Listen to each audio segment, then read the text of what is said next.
amaBhungane have won a court case that this week has been seen as affirming the right of journalists to access information for the purpose of accurate reporting. The High Court in the Western Cape gave the group the right to obtain that report commissioned by Steinhoff, looking into what the company controversially termed accounting irregularities, which then led to a big drop in the share price in 2017 and massive allegations of alleged corruption and fraud. Let's talk about this then with amaBhungane Advocacy Coordinator Cherese Thakur. Cherese, a very good afternoon to you. Welcome to the program. When will you be able to access that controversial PwC report? Morning, Tepikila, and thanks for having me on the show. The judge ordered that the report should be made available within 10 days from this past Tuesday. So in theory, we should be able to access it next week.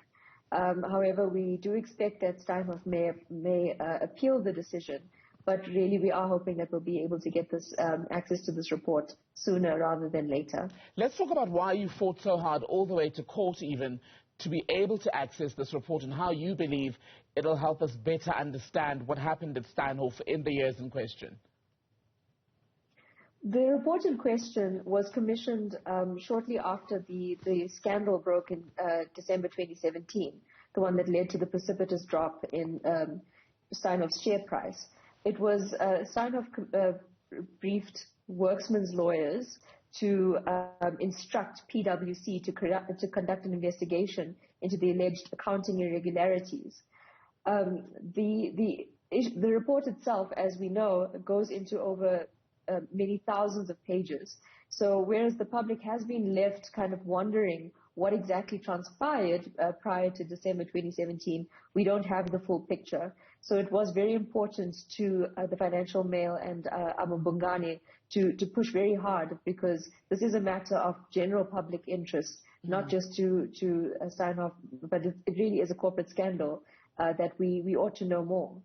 I wonder, Cherese, how much you think that the PwC report will reveal about what exactly happened at Steinhoff that we don't already know, given that even when those first allegations emerged, the phrase accounting irregularities already brought into question what had happened and whether fancy accounting language was being used to some degree to cover up actual fraud and corruption. Yes, so the report, there was a 11-page summary that was given, and that summary mentioned that there was potential wrongdoing on the part of some of the executives, but no names were mentioned. So, I mean, 11 pages out of many thousands, we do expect that there will be quite interesting and impactful allegations and findings contained in that report. Of course, PwC were given access, to Steinhoff's documentation, insider access that we as the public don't have at the moment. So it really seems that there's going to be quite important information that will be revealed once the report is shared. Do you think Steinhoff is fighting the sharing of the full report precisely because the implications of this could be far worse as far as some of the other executives who may still very well be at the company are concerned, beyond Marcus Jooste, who, quote-unquote, shall we say, was the fall guy, even though he himself was very much implicated in the wrongdoing? It's difficult to speculate without having the report itself, but that could well be the case.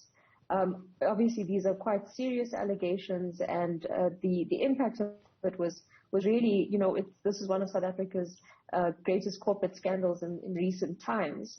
So obviously there's going to be some very serious things coming out of it.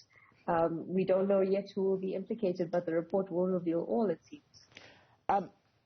I don't want to speak specifically to Steinhoff now, but more broadly about the issue of access to information and accurate reporting. This is a court case that's played out in the High Court in the Western Cape, and we also have had conversations ongoing in South Africa about the difference in the reporting on public sector and business corruption and how hard the two fight to keep things hidden. Is there a comparison to be made there, do you think? Absolutely, and this is why this case is so important, because it really moves the needle on this very important issue.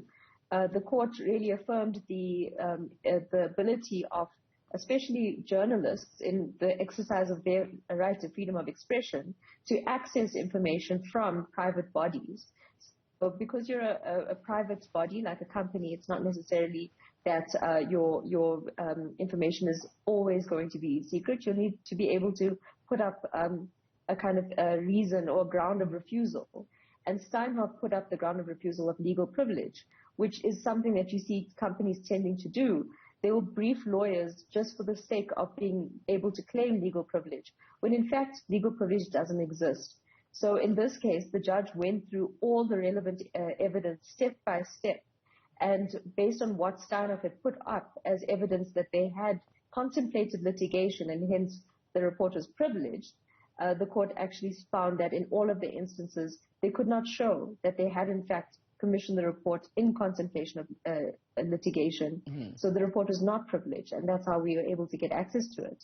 So as amaBhungane, then, how hard do you think you're going to have to fight? Should there be an appeal? Is this something that you're willing to fight at every level of the judicial system, if that is indeed the direction that Steinhoff chooses to take on this? We will give it our all, because this is not just about this particular report. It is really on the matter. It's the principle. And but the real advantage is that the judgment in the High Court is very strong. It builds on precedent that, actually involves some of amaBhungane's previous associations. And really this is building up that body of jurisprudence which gives the media the right to access information. And this is really in the public interest, because the public has a right to know.